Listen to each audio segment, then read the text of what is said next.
In the video for today, I'm going to show you two best methods to track your lost or stolen Apple or iOS devices online.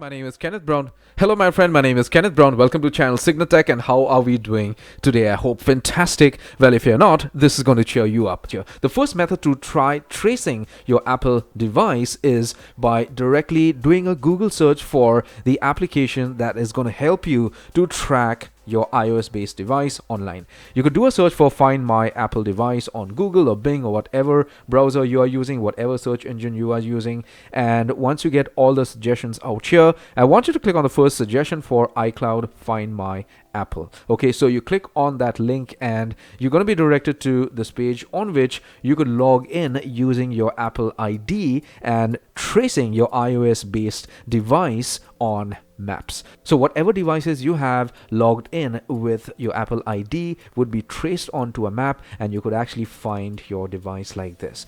The second method that I'm going to show you is not only going to help you to track a lost or stolen Apple device, but also to ensure that it is actually not misplaced in the first place. You could do a Google search for Bluetooth trackers for iPhone on Google or Bing or whatever it is, and get a Bluetooth tracker for yourself for an iOS device. Now this is very important.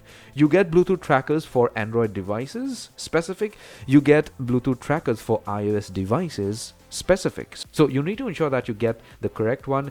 Do a search according to your location. You could get an AirTag or maybe a wire link or whatever it is.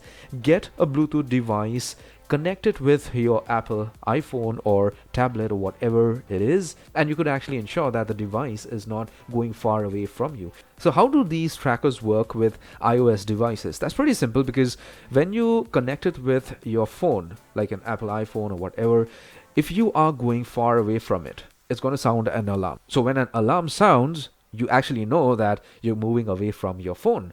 But if you're going to be dependent on a Bluetooth tracker, what I would suggest is, before you go out from your house, maybe to your workplace or your college or whatever it is, I would suggest you ensure that you have your Bluetooth tracker with you along with your phone.